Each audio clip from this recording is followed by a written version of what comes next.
queridos amigos? ¿Cómo están ustedes? Espero que bien, nosotros a todo dar, porque nos vuelve a tocar a todos juntos con nuestras obligaciones de trabajo y otras cosas que hay que comer, hay que trabajar para comer.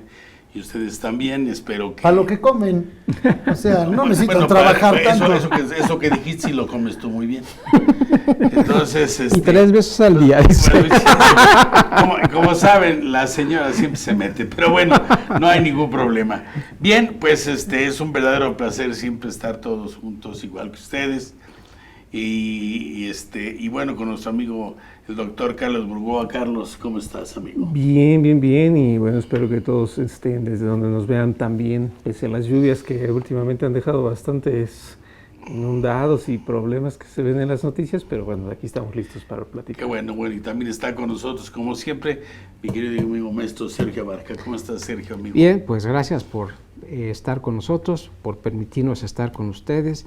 Y sí, efectivamente, lluvias, segundo piso, encharcamientos, lluvias también desde el punto de vista política, de información, y lluvias desde el punto de vista fiscal, como es el tema que vamos a tratar. Más les quiero comentar, no va a haber inundación ni cosa de este tipo, sí va a haber una fecha cierta, la cual vamos a estar comentando. Adelante. Eso sí.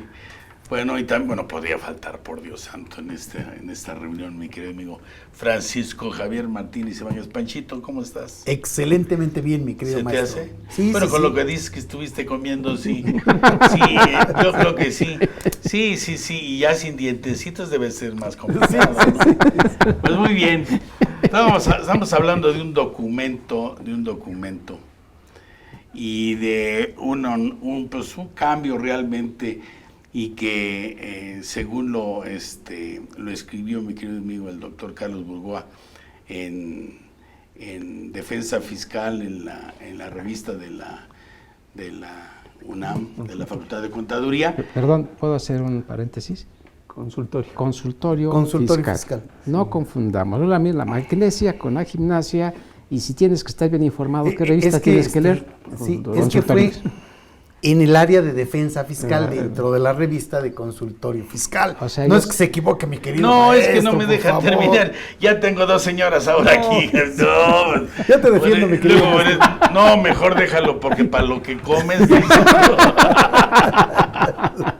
Bueno, bien, entonces, obviamente nuestra revista de la Facultad de Contaduría. Perdón por... Y que, realmente, para mi punto de vista... Estaba viendo que ya se había comentado anteriormente este tema, pero yo creo que nos da, aunque muchos no le ven mucho cambio, seguridad jurídica, ¿no, Carlos? Pues yo pienso que sí, porque, lo pongo un poco más ahí, la gente generalmente se agota o termina con lo que es el cálculo del impuesto, y hasta ahí se acabó la historia, y hasta ahí llega lo fiscal en la visión de algunos. ¿Por qué no? Hasta los auditores del mismo SAT. Pero pues cada vez que hay alguna auditoría y todo lo que está puesto en duda es, oye, ¿esto es en serio así? Sí, pruébalo. Creo que esa es la esencia, ¿no? Y la esencia de lo que estás comentando y tu artículo es referenciado a lo que es el nuevo código que se publicó el 7 de junio. Inclusive en el programa que tuvimos ese día comentamos algo de alguna forma, que hiciste algunos comentarios.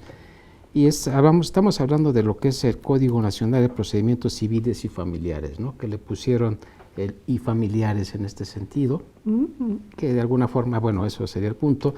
Y lo relacionaste muy bien en el artículo con un concepto que es conocido, llevado, traído, escrito y comentado en muchos lugares, que es la fecha cierta.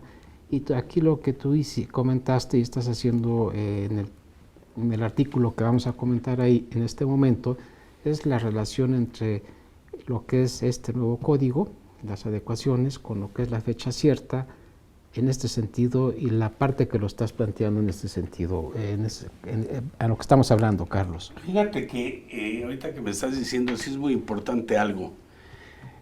Hay una pequeña diferencia, ¿no? Que es primero la forma y el fondo, realmente. En donde, como tú estabas diciendo, nosotros los contadores, cargos y abonos, ingresos y deducciones, ISR, IVA y un montón de situaciones, la contabilidad y todo eso que nosotros estamos muy metidos en hacerlo y que nos obliga de una forma o de otra, nosotros como contadores, ya meternos más a la forma de derecho, bueno, que sin el análisis del derecho federal común no podemos aplicar ninguna norma fiscal, ¿no? ¿Cuál sería esa pequeña diferencia que marca este cambio, Carlos? Bueno, yo creo que viene desde mucho atrás. Yo lo he basado en el 46 fracción cuarta del Código Fiscal porque es el más completo. Es decir, todo trato con la autoridad fiscal implica acreditar lo propio. Operaciones inexistentes, razón de negocios, discrepancia fiscal, en un recurso de revocación, incluso un juicio, ya me fui de lo menos a lo más, todo va a implicar siempre probar, porque a los ojos del SAT será no te creo y el otro dirá si es así, entonces el intermedio es pruébalo. Pero hay que jugar 3 elementos, pienso yo. ¿Cuáles son los 3 elementos? Lo que es el Código Federal de Procedimientos Civiles, que todavía está vigente, próximamente ya entra el Código Nacional de Procedimientos Civiles y Familiares, que estos dos de alguna forma sí coinciden, pero discrepan en muchas otras cosas. Y el tercero, es decir, ya que tenemos un circo de 2 pistas, viene la tercera, que corresponde a la fecha cierta. Entonces, a lo que voy, lo que yo decía un tanto en el ánimo desde luego de construir, es que si nada más nos hemos abocado al cálculo de la ley del impuesto sobre la renta, de la ley del IVA, pues nos quedamos cortos porque ya sea uno u otro, tarde o temprano, pues hay que probar lo que estamos haciendo. Si me dicen que hay inexistencia, si me dicen que no hay razón de negocios, o si me dicen que hay una discrepancia, siempre, y lo pongo como referencia para que quede así marcado. El artículo 33, apartado A, fracción octava del reglamento del Código Fiscal de la Federación, dice que la contabilidad se da no solo por el registro que aparece en SAP, COI y cualquier sistema, sino por el documento que le da soporte. Y ahí es donde en lo fiscal se va como que todas las pruebas son las documentales, pero hay muchas más. Pongo un ejemplo rápido para que entremos en materia. Las actas de asamblea, pareciera que las extraordinarias, no pareciera, lo dice el 194 de la ley mercantil, son las únicas que se deben protocolizar. Si yo tengo un documento no protocolizado, como lo digo en el documento, pareciera que en apariencia no tiene la convicción, no que no tiene validez, que no me da la convicción. Pero si yo esa asamblea no la he llevado por problemas de logísticos que se me olvidó, etcétera, pero no obstante la convoqué debidamente en forma electrónica como lo pide el 186 de la Ley de Sociedades Mercantiles y está en el portal de la Secretaría de Economía, la cosa se ve diferente, pero sigue siendo un documento de internet. Y si a ese le sumo la confesional del escrutador, que es el que cuenta los votos al llegar y los votos en el momento de que se da un punto de acuerdo, entonces ya la cosa cambia, ¿no? Es decir, no solamente me lo debo regir. La parte formal. Exacto, o sea, hay muchos elementos que le rodean y ahí es donde la prueba se da en su sede, pues, y en el conjunto de todas las demás. Pero lo que pasa es que el auditor del SAT, pues si nada más calcula el ISR y el IVA, pues no sabe qué valor tienen las pruebas y si yo no soy lo suficientemente hábil para exigirle, pues como dice el código que las va a valorar, pues que sea lo que Dios quiera. Y no es así. El problema es cuando los auditores, los visitadores, en forma subjetiva, establecen qué es lo correcto o lo incorrecto. O cuánto vale la prueba. ¿Y cuándo vale la prueba? Aunque no es subjetivo, porque el 46 fracción cuarta del código establece que los auditores van a valorar las pruebas. Les da la competencia. Ese es a lo que quiero yo mencionar. Pero el valor de una prueba no es lo que diga el auditor, es lo que dice la ley, porque todo acto está fundado y motivado. Son dos cosas muy diferentes. Exactamente. Qué bueno que tocas la primera. Se criticó mucho que el auditor pudiera valorar pruebas porque no tenía la capacidad jurídica. Hago una pausa. Podríamos criticar a tantos entusiastas que en la práctica privada promueven recursos de revocación, contadores que lo hacen. O sea, no me parece justo juzgar unos y a otros. Que lo haga quien quiera, pero si lo hace uno y si lo hace otro, con base en ley. Los dos, por eso se escribe la ley, para que se use. Y si las pruebas están, es para que se usen. Ahora, hay un cambio ahí que noté en tu documento, que también se me hizo muy, muy importante. Hay algunas pruebas, y sí que habría que hacer la diferencia. ¿Cuáles son las que necesariamente tienen que presentarse al momento de la revisión? ¿Y cuáles son las que sin necesidad de meterse en el caso de llevarla al notario, a darle fe pública, que además ya habíamos dicho en muchos programas que ninguna ley dice que tiene que dársele fe pública al documento, ¿no? Para que sea fehaciente. Pero hay algunas que sí es necesario que al iniciar la visita o al entregarse sí tienen que ser presentadas, y otras que pueden ser presentadas en fecha posterior. Bueno, el código no es muy claro en eso. El 53 del código señala que es de inmediato, a los 6 o a los 15 días, dependiendo la que ya tenga inmediata, la que me lleva más tiempo, la que se me hace un poco complicado. Y la reforma, creo que fue de 2020-21, es que si necesito más, pido 10 días. Fue reforma porque solo se ubicaba a los del 15, hoy en día va. Por efectos logísticos, el SAT generalmente dice, en el momento te pido tanto, lo que me entregas y lo que no después. Hasta eso, que en ese sentido yo no he visto mayor rigidez por parte del SAT, pero el tema no acaba ahí.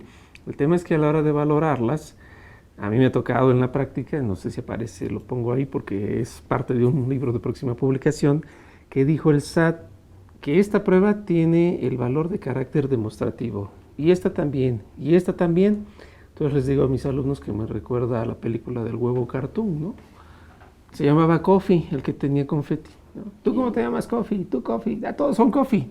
O sea, está igual, o sea, todas tienen el mismo valor. Pues claro que no, o sea, cada prueba es diferente y la ley le asigna un valor distinto. Pero como el auditor no lo estudia y no lo capacita, pues le hace lo que a él le late, ¿no? Pero la ley no dice, de acuerdo a lo que le lata el corazón del auditor será el valor. No, perdón, o sea, hay un código que dice, la prueba es así, la pública es prueba plena, la privada no, pero con el nuevo dice, las dos son prueba plena si no la objetan. Las copias, si se duda de su exactitud, más no de su existencia, exacto, le requiero el original, solo porque la copia pudiera estar alterada respecto del original. Pero entonces me la pide SAT, nada de que por ser copia me la echas fuera. Y ahí es donde empieza a... Y en su caso, si la ofreces, vas a decir, te doy la copia y te presento el original para que lo cotejes cuando te lo estoy entregando. Y con eso ya brincas todo, gran cantidad de conceptos. Todo, sí. Perdón, yo quisiera aprovechar, Carlos, para aclarar algunas dudas existenciales respecto de se llama, ay, güey. ¿Así se llama? Sí. Es que estoy viendo los transitorios, Código Federal de Procedimientos Civiles y Familiares. Este código viene a abrogar al Código Federal de Procedimientos Civiles y también a la legislación procesal civil y familiar de las entidades familiares. Visto así, pareciera como que en un solo código se van a juntar cosas que ahorita están disgregadas, y eso pudiese ser un avance, digamos, legislativo. Por la justicia digital que le están sumando ahora. Uno pensaría que es la justicia digital, bueno, para los que están más metidos en los civiles, como el juicio en línea, pero ya lo van a hacer ahora sí federal, pues para que México se suba a la modernidad. Ok, entonces sí lo ves tú también como un avance. En lo civil, sí. Sí, claro. Por la firma electrónica, ¿no? Sí, pero ya cuando yo vi el código, bueno, solo fue mi punto de vista, pues yo que en el litigio lo veo constantemente, pues me fui a las pruebas, dije, pues vamos a ver cómo quedaron respecto del código actual. Porque hay muchos artículos del código actual que me gustaron o que me gustaban y que yo los usaba. Y en el nuevo me di cuenta que ya no le ponen tanto empeño. O sea, le echaron muchas ganas porque fuera en línea, es un avance, le echaron muchas ganas por uniformarlo, es un avance, pero ya las pruebas, por lo menos para lo que a mí me sirve en lo fiscal, ahí sí ya no, al contrario, es el caso de las presunciones. Las dejan un poquito endebles, y el de ahorita sí está bien clarito la diferencia entre los supuestos de las presunciones y el contenido. Es decir, el ejemplo muy común es el del 69B, solo son 5 supuestos, la falta de activos, el que siempre digo personal, infraestructura, capacidad o no localizado. Cuando el fisco dice que no son suficientes los bienes, esa es otra cosa, porque no está dentro de los 5 enumerados. Si el fisco dice que como yo lo presento, la información no le acredita el cómo, cuándo y dónde, también va para atrás, son solo esos 5. Pero dijéramos, se ve muy fácil, no es cierto, yo he ido al Tribunal de Justicia Administrativa y tampoco le ponen atención a todos. Digo, no todas las salas, hay otras peores, hay otras mejores. O menos peores. Así. O menos peores, ¿no? Y también, bueno, hay otra situación muy importante que es la orden de la decisión del juzgador que debe de tomar, ¿no? Que es la letra de la ley, que es muy importante. Ya el derecho federal común se le da una mayor fortaleza y sobre todo hay que aclararlo para los contadores, que debemos de meternos más a lo que es el derecho federal común, a la interpretación de la ley, que es muy importante, y a los principios generales de derecho, que es otra forma de la interpretación de la misma legislación, ¿no? Cuando no es en forma puntual. Pues se supone que en pocas palabras es así de sencillo. Si la ley lo dice, está, y si no, no está. Ahora, si me quedan dudas, porque es un tema así lagunoso, viejito y que ha cambiado, bueno, entonces ya la jurisprudencia viene a ayudar. Pero eso que estás comentando no ha cambiado. O sea, esto prevalece con o sin el cambio de lo que es el código que estamos comentando, No, sí con cambia. lo que es la... No, siempre ha estado. Siempre ha estado. Sí, pero no lo aplican. Eso, pero Eso sí. la estructura y la forma como técnicamente es lo que Claro. el procedimiento que hay que seguir. De hecho, es algo que Javier hace poquito en una grabación reciente lo decía, ¿no? Si llega alguien con el tema de las beneficiario controlador, y dice enséñeslo, y con eso es suficiente, porque esa es la letra de la ley. Lo cambia un poquito. La gente lo ve en el tema de las multas de tránsito. Nos detiene un policía, su tarjeta de circulación aquí está. Oiga, no dice que se la entregue. Usted la puede ver y yo la guardo, porque si se la entrego, me la pase hasta que no le doy el soborno, ¿cierto? Claro. Entonces, con que se la entregues más si quiere así por el parabrisas, vale.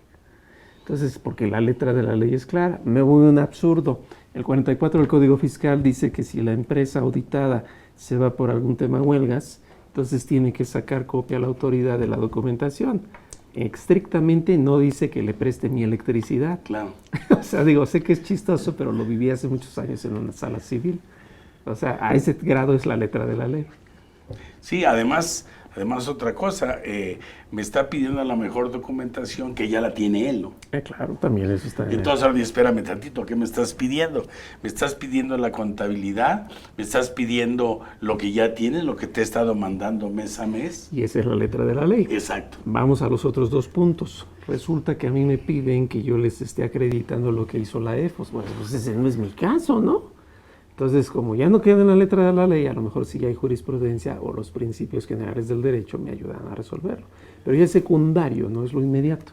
Claro, por eso era la importancia de estas tres, siempre han estado, pero realmente yo al momento de leerlo y releerlo, la verdad, porque se me hizo muy interesante, obviamente vi que realmente hay una seguridad un poco más para el contribuyente en el caso de su defensa y no lo deja a la forma subjetiva de lo que yo pienso con relación a lo que piensa cada uno como auditor independiente o que yo soy amigo del hermano de un señor que no vino a la fiesta, ¿no?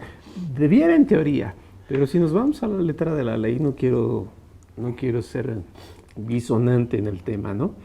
Pero recuerdo, creo que es el artículo 52.5 del Código de los Partidos Políticos, que dice que además de las aportaciones privadas a un partido político de ser deducibles en un 25%, en el punto 2 dice que no se valen aportaciones anónimas. O sea que si hay un video que pesca al hermano de alguien importante recibiendo, o sea, no puede ser anónimo, todo debe estar debidamente documentado.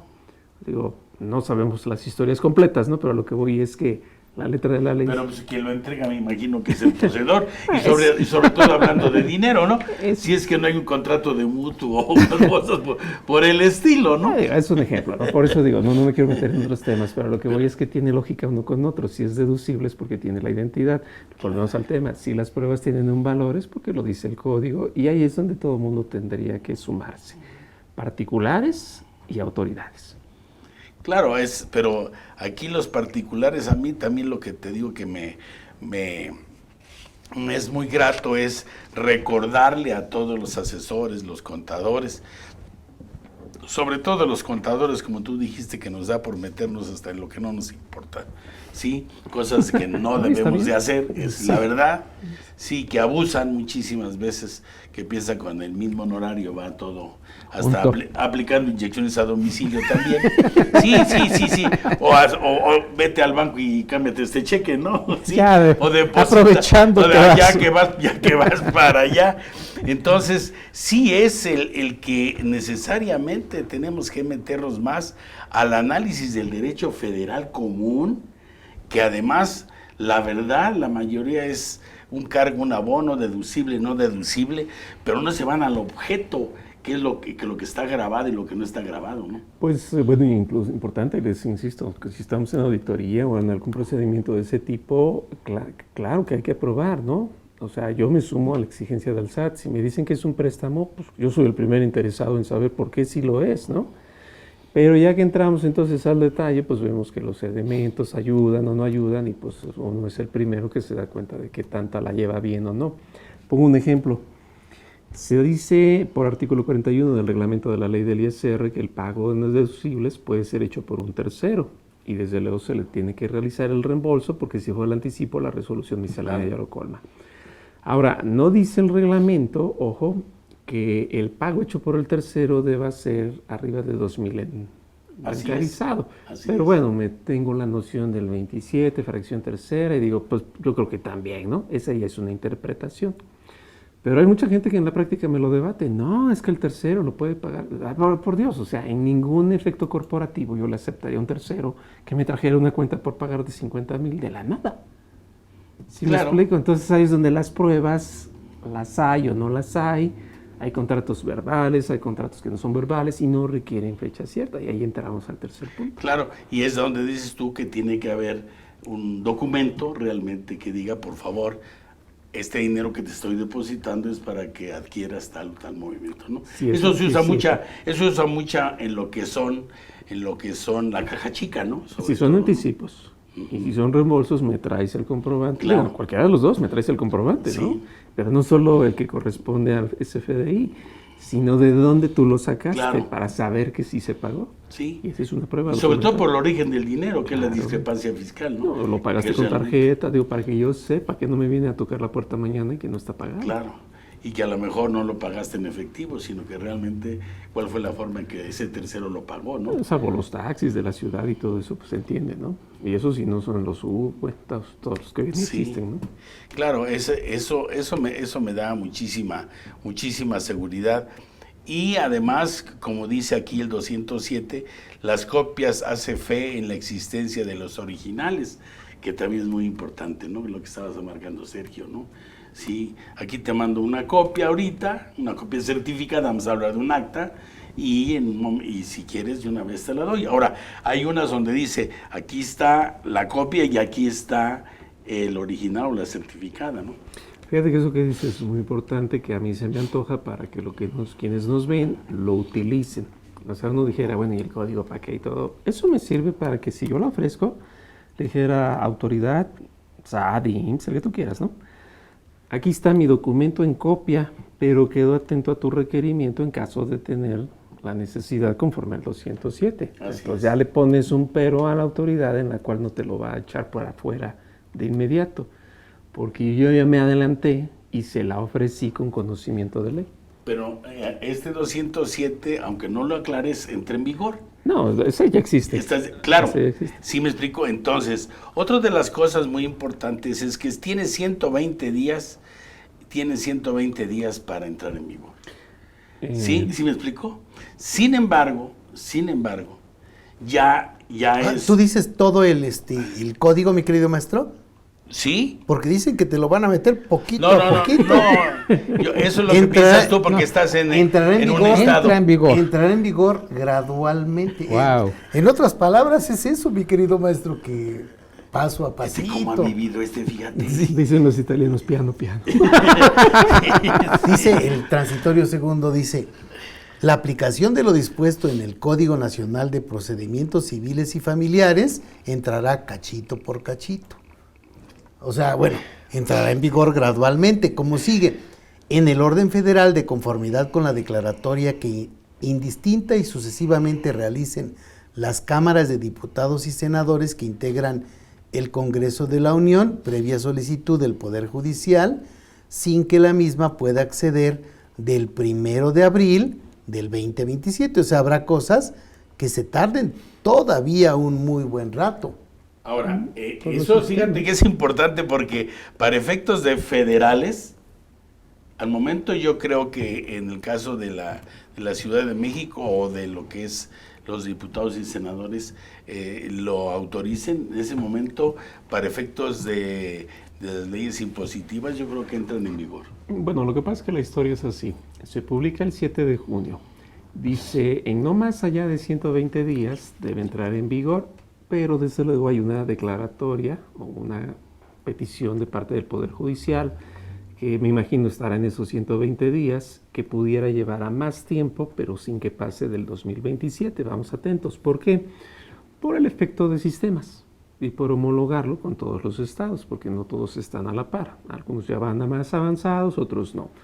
Pero eso es allá. Yo que me quedo en lo fiscal diría, yo sé que pasado los 120 días, lo más seguro es que ya entró. Porque claro, si la declaratoria o la petición que haga el Poder Judicial dice, mira, pásamelo este para este año y este para este otro, estamos hablando de temas de sistemas, logísticos, pero la esencia de las pruebas ya está. Y el que tú platicabas es muy interesante, porque al día de hoy las pruebas en copias simples son así. Yo lo entrego y lo lógico que se me antoja es decirle a la autoridad, si requieres el original, aquí lo tengo, para hacer el cotejo que pide el 207. Así es. Pero con el nuevo código es diferente. Ahí sí lo tengo que llevar yo en original desde inicio, porque si no, pues ya corro un bastante riesgo. Son documentos de terceros, dice el nuevo código. Esos sí son solo indicios. Entonces, nada de que carácter demostrativo y que me parece que sí, no. Fijándonos en la ley, me refiero a hacer esa fijación a los textos de ley, me arroja el resultado. Y lo más triste, primero me las estudian una a una y ya después en conjunto. Y eso yo no lo he visto en lo fiscal. Lo lógico es como lo pongo, ahí te va, mira, con todos estos te valoré. Y todas tienen carácter demostrativo, ya me debes, órale. Pues espérame tantito, ni en los restaurantes la cuenta es así, ¿no? Claro, O sea, no se consume. Sí, o sea, vamos por partes. Vamos, como el carnicero, vámonos por partes, ¿no? Entonces, lo pongo en broma, digo, para todos los que nos ven, dejarlo bien clarito. Ayer lo platicaba con alguien y era chistoso porque era un abogado que le decía yo, es como las porras del estadio, denme una P, denme una U, denme una M. ¿Y qué dice? Pumas. Ah, ok. Entonces, una por una va formando la frase. Pero si la porra no se sabe el abecedario, estamos perdidos. Si el auditor no se sabe qué valor tiene cada una, estamos perdidos. O sea, por eso es que tiene que valorar una, y luego otra, y luego otra. Ahora sí, juntos, ¿qué dice? Ahí está el hecho que quiere probar. Si no lo da por conjunto, entonces no. Esa es la seguridad jurídica del contribuyente. Pero esa es la que Veme diciendo, no se tiene. ahora sí que veme diciendo qué vas necesitando que te haga falta para que tú llegues a lo que supuestamente quieres llegar, ¿no? Otra forma de verlo es, todos son 4 ámbitos de validez: personal, material, espacial y temporal. Mira, ahí te va esto y esto te acredita el momento, esto ahí va esto y ahí te va el contenido, y si le pones entonces conjunto, te da el hecho.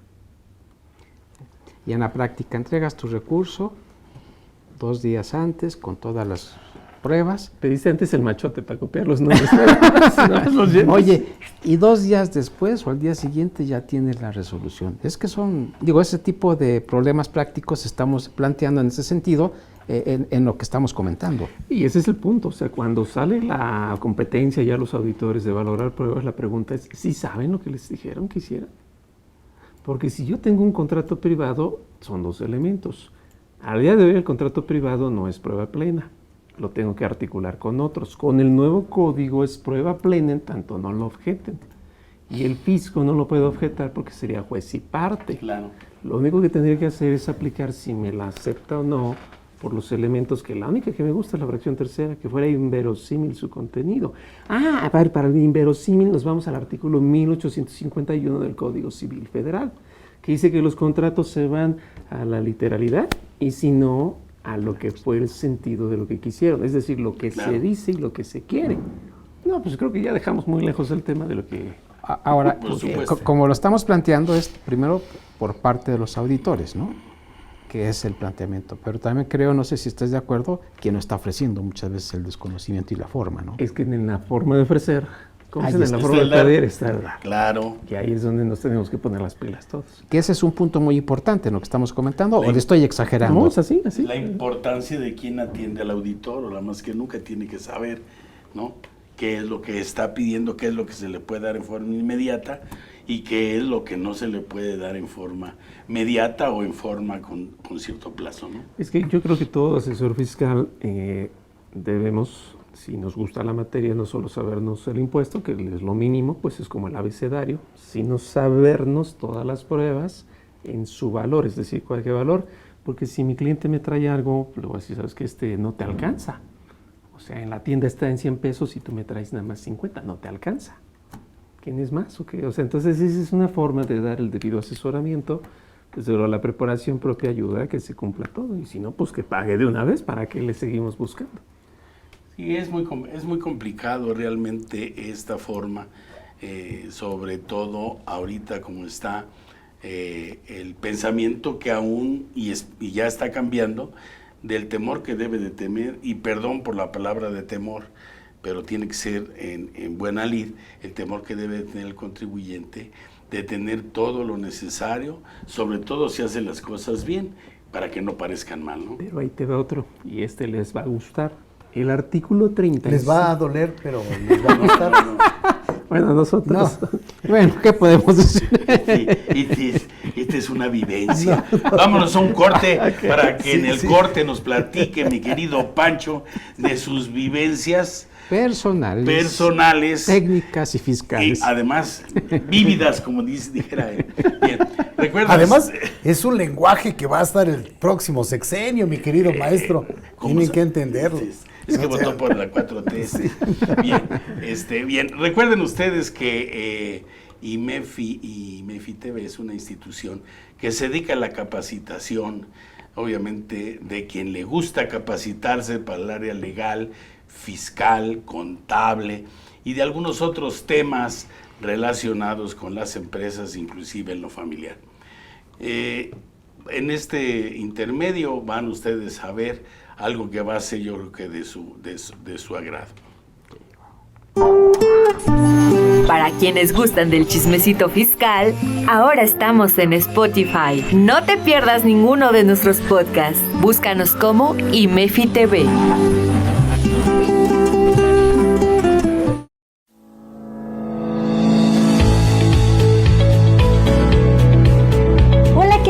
Mis queridos amigos y colegas, su servidora Yadira Albor, como siempre, con el placer de saludarles, los quiero invitar a que nos acompañen en el diplomado que tendremos próximamente acerca de digitalización contable, todo lo referente a contabilidad electrónica. Todos presumíamos que la contabilidad electrónica iba a desaparecer y les recuerdo que desde 2015 tendríamos que estar enviando nuestra contabilidad, pero en este diplomado vamos a ver cómo utilizar esto a nuestro favor, cómo poder dar cumplimiento a los requerimientos que tiene la autoridad en este tema, cómo ayudarnos con el CFDI, cómo se relacionan, cómo nos puede ayudar para resolver cartas e invitaciones del SAT. Así es que no se lo pierdan, 20 horas diplomado contabilidad electrónica combinado con CFDI. Los espero en su casa IMEFI.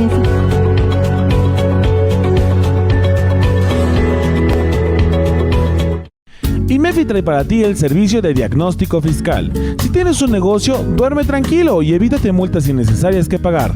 Obtén tu diagnóstico fiscal y con él la seguridad de que se están presentando adecuadamente las obligaciones fiscales y de seguridad social, sin errores o irregularidades.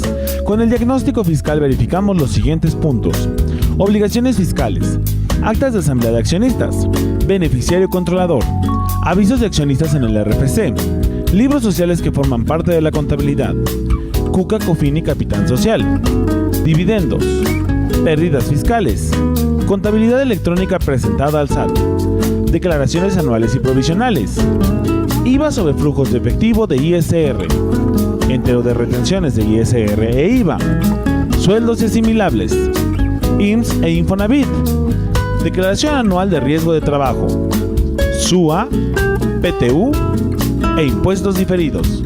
Para mayor información, contáctanos al 55 73 42 88 15.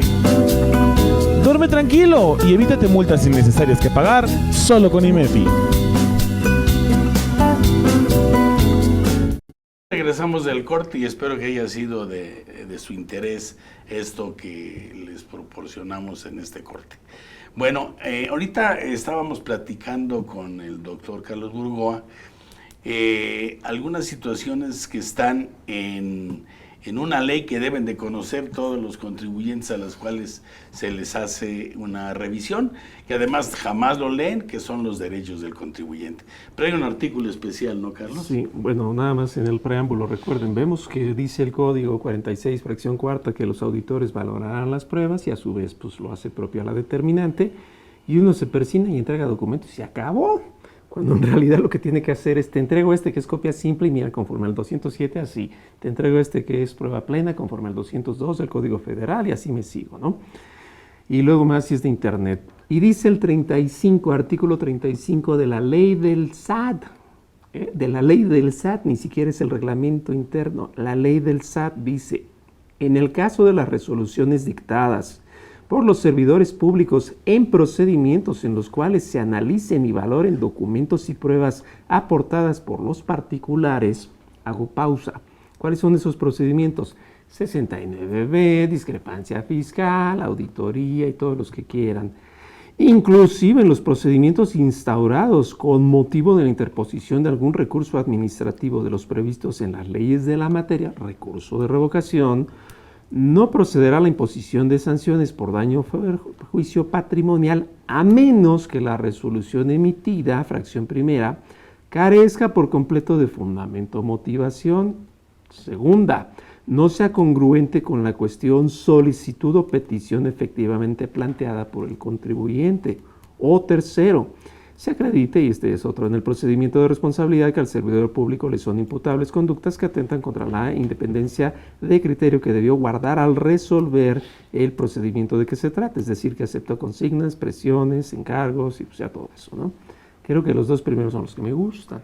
Si le digo esta prueba, chequen otra vez, te la pongo en prueba simple. No es fecha cierta, eso no me importa ya, si se dan cuenta lo dejamos muy atrás del tema, y si requieres algo me lo pides, conforme al 207 del Código Federal de Procedimientos Civiles, ya que le vale y se la avienta fuera, entonces aquí lo que yo tengo es el 35 fracción segunda a mi favor, porque no es congruente con la cuestión planteada. Segundo ejemplo, se los pongo rápido porque una vez me sucedió en alguna auditoría que le decían al auditado que sus proveedores no habían declarado en el ejercicio auditado, coincidentemente, el anual, y por eso creían que no tenía activos ni personal. Y la petición en la auditoría fue, bueno, tú dime, SAT, porque solo tú lo sabes, si en el año anterior ese proveedor sí te presentó el anual. Y si te presentó el anual, si mostraba activos y retenciones. Y si mostraba activos y retenciones en el que no te presentó el anual, si timbró algún CFDI vendiendo esos activos o timbrando pues, lo que es la nómina. Y entonces eso me gusta porque sigue siendo la fracción segunda, que dice no sea congruente con la petición o solicitud efectivamente planteada. 35 de la ley del SAT. Pero además la importancia es el que el contribuyente debe estar perfectamente claro de esto que se está hablando y analizarlo y que sepa contestar adecuadamente, porque si no contesta adecuadamente, pues solito se pone el pie, ¿no? Que se asesore y se asesore bien. Yo creo que el contribuyente va a estar muy difícil que lo sepa a nivel que estamos comentando. Realmente sería la persona que está o le encargaron el asunto y la capacidad que se tenga y la habilidad para hacer la presentación de las disposiciones que estamos comentando, ¿no, Carlos? Pues es que en la práctica se tiene con que no, fulano de tal lo arregla rápido, él tiene todos los conocidos adentro y va a salir bien. Ah, pues eso, pues, ¿qué se le dice, ya, no? Pues que haya, pues que te vaya bien, ¿no? No, ante la base por bolas no hay nada que hacer. No, hombre, como le alegas no hay a defensa. la Payer, Sí. no hay No, le den la defensa. bendición. No, y- dices, pues te espero. A la Aquí sala. estoy para servirte ahora que te reviren, ¿eh? No regales tu dinero. Porque muchas veces es el problema, ¿no? No es que no hay tanta seguridad porque también es muy importante establecerlo, que muchos de nuestros colegas no se preparan por tiempo, por lo que ustedes quieran adecuadamente, ¿no? Entonces se meten en la parte mecánica, por eso hay contadores operacionales totalmente, y hay contadores que no son totalmente operacionales, pero que se dedican más al análisis. Y para todo hay trabajo, ¿no? Por eso es la importancia de tener siempre un buen abogado que nos ayude a nosotros como contadores para que poder ver este tipo de situaciones y el momento de la aplicación de los mismos, ¿no? Hasta se me ocurre que tendría que ser una materia en licenciatura o por lo menos especialidad. Claro. ¿No? El elemento probatorio de los documentos, sí. Fácil, digo, para preparar mejor a todos los que vayan a estudiarlo, claro, autoridades particulares. Pues fíjate que más la especialidad, que aunque realmente andan los chavos muy fallos ahora en las especialidades y en las maestrías, es más, yo creo que son más seguros de estudiar en la especialidad que en la maestría, que es más genérica, ¿no? Y menos abocada a lo que es, porque se van a derecho fiscal, ¿no? Ya van más al derecho. Pero sí, en licenciatura yo creo que si no trabajan, sería más o menos letra muerta, ¿no, Carlos?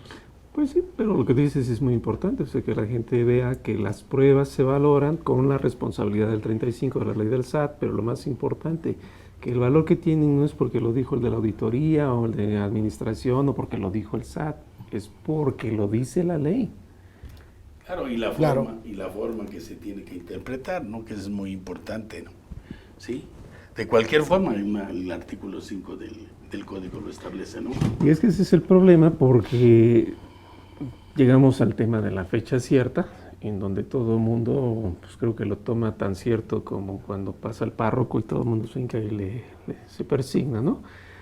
¿Qué sucede? La fecha cierta no es sinónimo de prueba plena. A ver, vamos por partes. Prueba plena, por ponerlo así de forma en calor. Coloquial.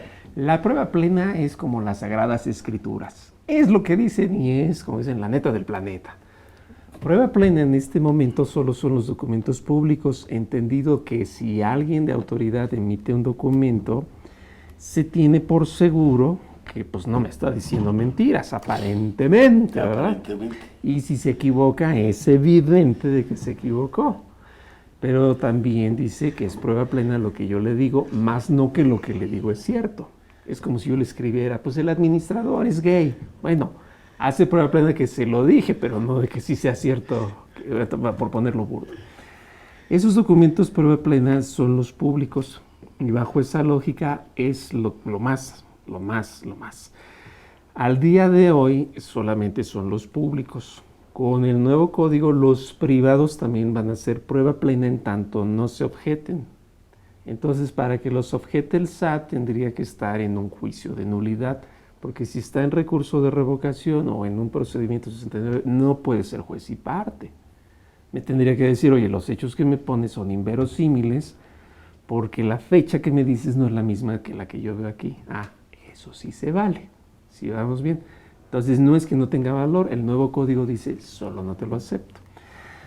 Extraemos entonces ese tema de que la fecha cierta solo me dice cuándo se hizo, más no qué se hizo. Fecha cierta sirve en lo civil para saber cuándo prescriben obligaciones. O si son estas obligaciones condicionales suspensivas o resolutorias, claro, que dependen de algo, entonces para saber cuándo se exige y cuándo no, claro, con base en la fecha. Más no que lo que yo hice es correcto. Este es el ámbito temporal y este es el ámbito material. Que es tan importante, no es lo mismo un contrato de enajenación de bienes, ¿sí me explico? Que hay otro contrato que es suspensivo, que es el poder enajenarte hasta que cumplas todos los requisitos, que es el promesa de venta. De hecho, lo voy a poner burdo para que la gente que nos ve no se le olvide. Yo recuerdo un comediante de estos de stand-up que dicen que en México el tiempo se mide por lo largo de la vocal. ¿Hace cuánto fue eso? Hace un buen. ¿Hace cuánto fue? Hace ratito, ¿no? Entonces, en esa broma quizás nos queda claro que se refiere al tiempo, más no que lo que se hizo sea correcto, sea cierto, exacto, sea debido. Entonces, eso es el tema de la materialidad, por eso es el ámbito material. El ámbito personal sería la personalidad, si dudan que yo sea el representante de la empresa. Ese es otro tema. El ámbito espacial, ¿en dónde se hizo?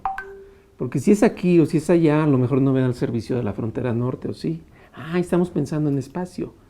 Ahora, prescribió o no, estamos pensando en tiempo. Se hizo o no, estoy pensando en materia. ¿Qué tiene que ver la temporalidad con la materialidad? Dicho en otras palabras, ¿qué tiene que ver la fecha cierta con si el acto se llevó a cabo o no? Dos cosas diferentes. Pero la gente insiste. Sí, ahora fíjate, hay otra cosa que platicábamos antes que entráramos al tema en este momento, que era la parte que le agregaron a lo que es la nueva ley, que es lo familiar, que es el ámbito que inicia ya en 2004, cuando en el Código de Comercio da la posibilidad de la firma electrónica y del documento electrónico, ¿no? Entonces ahora ya a las firmas electrónicas tendrían que empezar a reglamentarse adecuadamente para poder con esa firma electrónica hacer gran parte de la documentación legal, ¿no? Sí, pero vamos, esa pregunta que es recurrente yo la he visto porque como la jurisprudencia se refiere a tres cosas: a la protocolización ante fedatario, al registro ante registro público de propiedad y el fallecimiento de alguno de los contratantes, se le quiere sumar si está. Pero volvemos al tema, o sea, sí, eso solo me da la fecha, pero no me da la fehaciencia de que hice lo que dije. Si digo que vendí equipo de cómputo, pues tengo que ver que tengo un inventario. Claro. O sea, no me sirve de nada el contrato debidamente firmado ante un fedatario, claro, si yo no tengo inventarios. Y si me permites, tratando de concluir en la parte fiscal, hablando un poco más en concreto, hablando de deducciones y de requisitos, tenemos los requisitos generales de todas las deducciones, y alguna vez comentábamos también aquí en el programa que uno de los requisitos es la fecha cierta y lo que es la materialidad que estamos comentando. Quisiera yo concluir con lo que hemos estado comentando, que sigue prevaleciendo como requisito general la fecha cierta y la materialidad como requisito general para las deducciones, Carlos. Es un mito, porque la fecha cierta, insisto, solamente me da la referencia de que se hizo.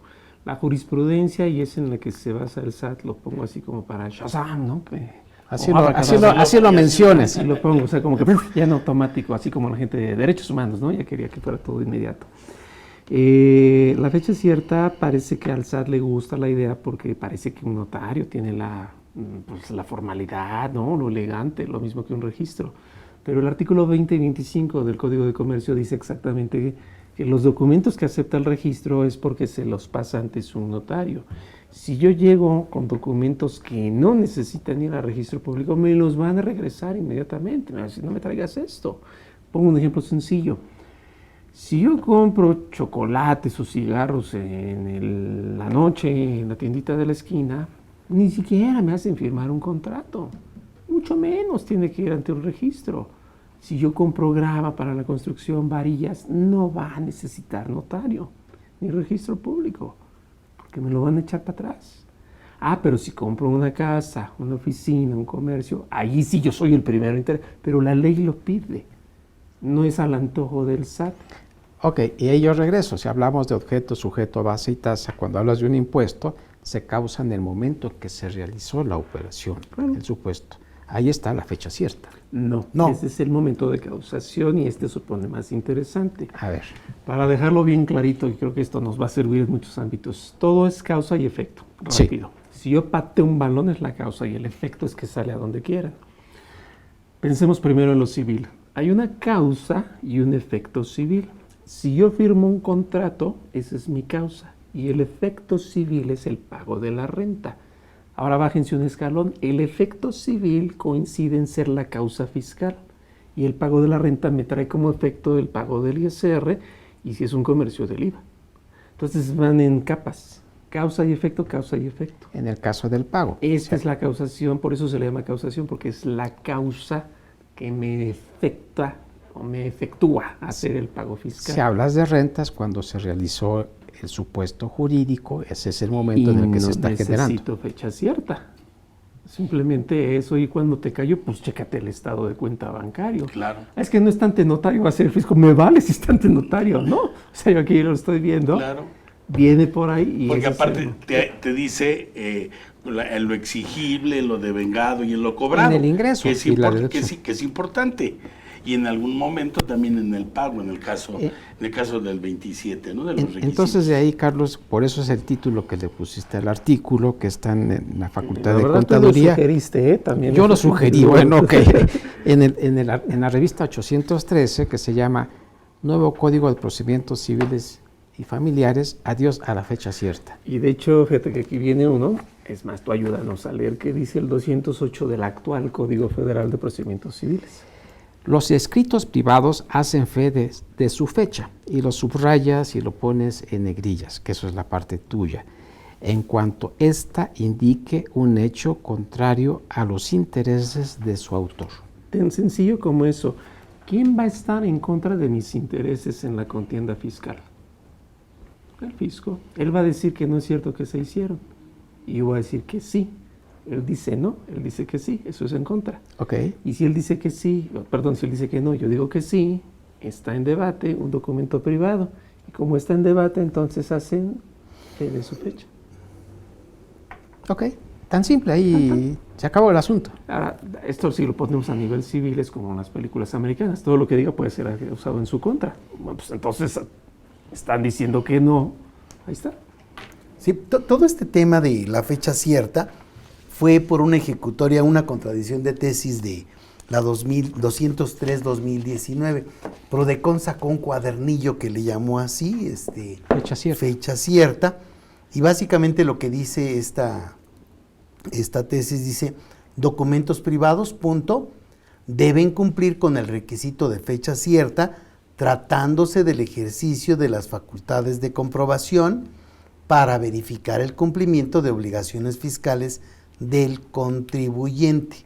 Y ya en el cuerpo dice: la connotación jurídica de la fecha cierta deriva del derecho civil con la finalidad de otorgar eficacia probatoria a los documentos privados y evitar actos fraudulentos o dolosos en perjuicio de terceras personas. Así, la fecha cierta es un requisito exigible respecto de los documentos privados que se presentan a la autoridad fiscal como consecuencia del ejercicio de sus facultades de comprobación, que los contribuyentes tienen el deber de conservar para demostrar la adquisición de un bien o la realización de un contrato u operación que incida en sus actividades fiscales.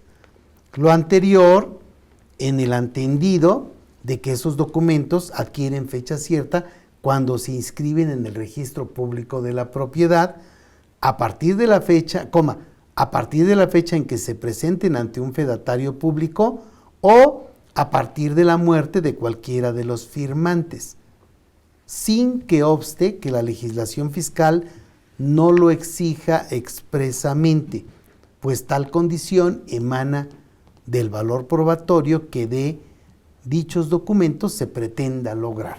Y nos puso a volar. Eso es lo que cambio. Está mal entendida esa jurisprudencia, y yo lo comenté con Prodecon en una sesión que tuvimos, y por suerte creo que coincidieron conmigo. Y aunque no, de todas formas es mi idea. Lo que dice esa jurisprudencia en pocas palabras es: el hecho de que la ley fiscal no te diga que ciertos documentos deben tener, o requieren llevarse a notario, lo voy a decir más fácil para que sea la idea clara. El hecho de que la ley fiscal no te diga que un contrato de compraventa de un inmueble deba llevarse a notario no es impedimento para que te lo pida la autoridad, que es muy distinto a deben llevar fecha cierta, porque nada debe en este país. Entonces, al punto que me refiero, hablando de derecho privado, entonces a lo que me refiero es lo único que dijo, la jurisprudencia tiene el efecto competencial. La autoridad te lo puede pedir si está por mandato civil. Claro. Más no quiere decir que sea obligado que haya fecha cierta. Voy a poner un ejemplo muy básico para que quede bien clarito. Una de las deducciones personales que no están en la ley del ISR es el pago de colegiaturas. Entonces, que le digan a cualquier hijo de hacendario, ministro, de Prodecon y de quien quieran, que le encarga el papá al hijo pagar la colegiatura. La lógica es que le va a preguntar, ¿qué pasó? ¿Ya la pagaste? No, todavía, pues si te estoy diciendo que la pagues. O sea, ¿por qué? Pues porque si no me van a cobrar intereses. No, ya la pagué. ¿Cuándo la pagaste? El viernes. No es cierto, me dijeron. Perdón, fue el lunes. Ok, pero la pagaste, sí. Uf, qué bueno. O sea, no importa, fue viernes, fue el lunes. Claro. Es la clave, o sea, ¿se hizo o no se hizo? Más allá de cuándo se hizo.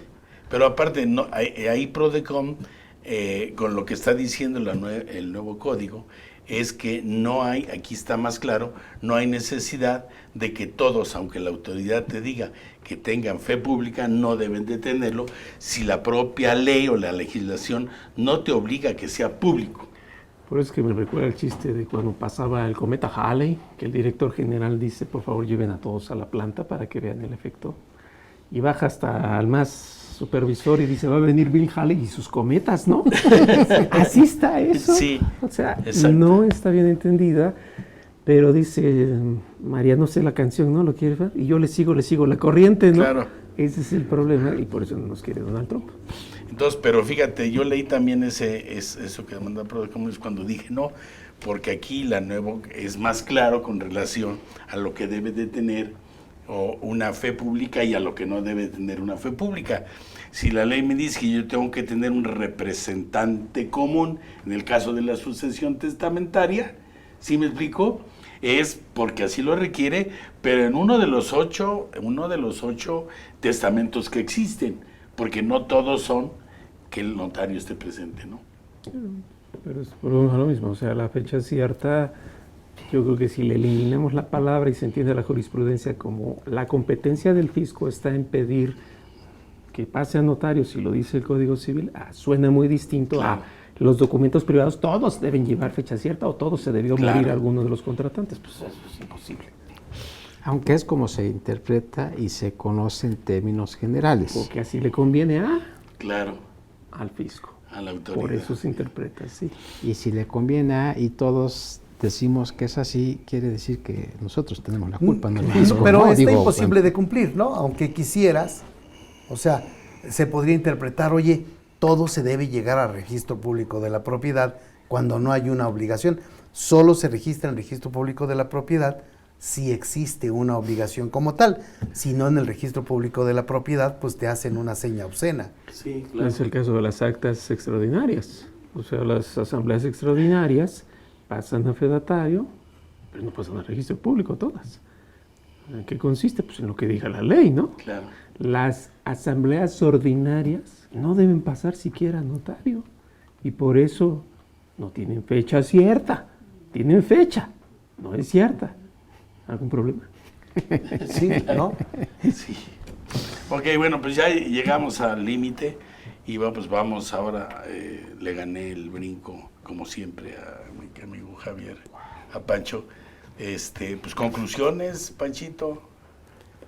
Bueno, en realidad yo sigo todavía sin entender por qué este nuevo código nos puede dar luz respecto de la fecha cierta cuando teóricamente había una fecha cierta que estaba mal entendida, ¿no? Y entonces decimos ahora, oye, con base en estos procedimientos queda muy claro que lo que se había mal entendido pudiera aplicarse de manera razonable, ¿no? O sea, se da fecha cierta cuando la ley te obliga a tener fecha cierta, de lo contrario, no procedería ese caso. ¿Y dónde te localizamos? Bueno, los jueves en la noche, mi querido maestro. No, bueno, básicamente en el mundo digital, ¿no? En el mundo digital, sí. En Tax Day PLD o como asesor PLD en redes sociales. Soy Javier Martínez. Bien. Carlos. Pues creo que lo dijo muy bien Javier, o sea, el nuevo lo que hace es nada más refrendar lo que ya existía y con eso el consejo es siempre seguir estudiando, nunca quedarnos atrás, además de que es una buena disciplina para no caer en la ociosidad. Claro. Y entonces pues con eso esperemos que pueda ser de útil para todos en la práctica. Y bueno, pues con mi nombre me encuentran, Burguá Toledo y Asociados o Burguá Editores, y aquí les seguimos platicando de más temas a la que sigue. ¿Y localizarte? Sí, o sea, con Perfecto. mi nombre. Sergio. Pues bueno, yo no le gané el brinco a Javier como tú, pero digo, cada quien brinca como puede. Va en orden. Va en orden, no. No es masiva. Bueno, de vez en cuando hay masiva, puede estar exento, pero nada más recomendar, digo, hemos tratado un tema interesante, hemos dicho o comentado puntos que rompen cuestiones que se tienen por aceptadas en la práctica profesional, lo cual creo que es importante considerarlo. Y dos, recomendarles en serio la lectura del artículo, está en la revista número 803 de Consultorio Fiscal, vale la pena darle una leída y de alguna forma creo que tiene algunas características, tiene una descripción de lo general o particular, es preciso, es claro y es muy contundente en lo que sería la conclusión. Mi nombre es Sergio Abarca y a mí me encuentran en fiscosat-2010@hotmail. Gracias por su atención y no bajen la guardia en materia fiscal. Claro. Bien, bueno, pues hoy más que nunca alcanzamos a ver un tema que todos, yo creo que fue bastante claro la forma en que está este nuevo Código de Procedimientos y que muy claro que la autoridad estaba haciendo mal uso de la propia legislación y que obviamente la falta de estudio o la falta de preparación hizo que muchos pagaran, han de estar muy enojados, por supuesto. Pero bueno, síganos en nuestras cápsulas. Como ven ustedes, siempre hay algo muy importante. Mi nombre es José de Jesús Millarufe. Mi correo es millarufe@yahoo.com.mx, socio director de Millarufe Asociados y en redes sociales Arisbe Corporativo Jurídico Fiscal. Y no se les olvide, por favor, cuando nos toca a todos juntos es un placer. No se les olvide que nos vemos en otra cápsula de su programa, de nuestro programa Debate Fiscal.